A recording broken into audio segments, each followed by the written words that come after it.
So today I want to talk a little bit about protecting the time that you use for marketing.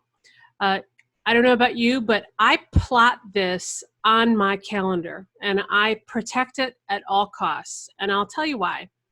Aside from the obvious, which is this is the time that you protect toward focusing on the growth of your practice. And obviously that's really important.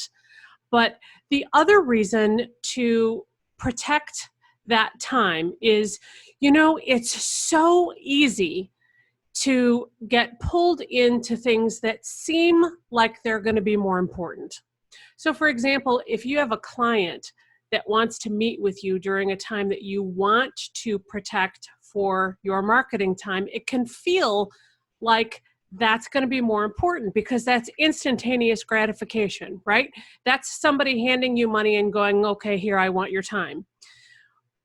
But when you're thinking about the growth of your practice long term, you really need to protect that time because the things that you're going to be focusing your attention on for the growth of your practice are going to yield you so much more than that one client on that one day at that one time.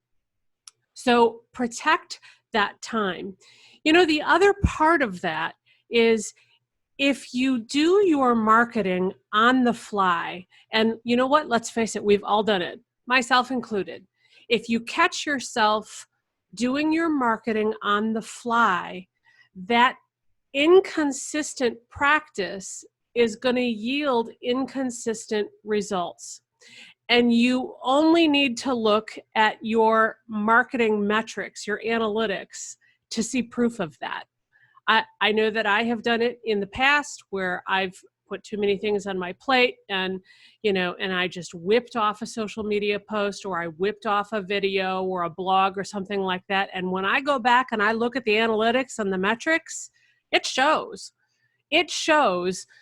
what the public had to say about that. People can spot that, not to mention the fact that you're not being your true authentic self.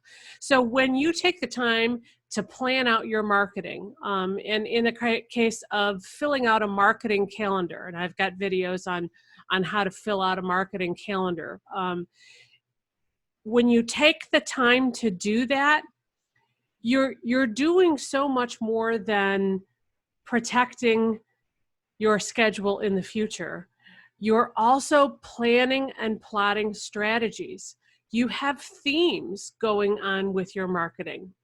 So for a whole week, you're covering a specific topic that you've thought about carefully that matches all of the mediums of your marketing, blogging and video and social media.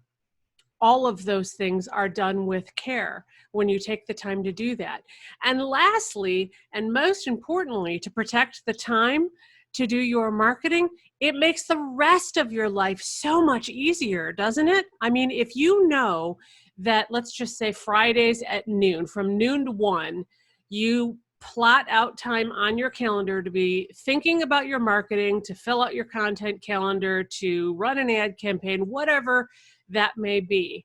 The whole rest of your week, you don't have that hanging over your shoulder, like that nagging little voice says, oh, don't forget to do that. You need to remember to do that. And we need to figure out when we're going to have time to do that. It's done, it's charted, it's plotted, it's on the books. And you don't have that level of stress. So I encourage you today to look at your calendar and figure out when your marketing hour is going to be.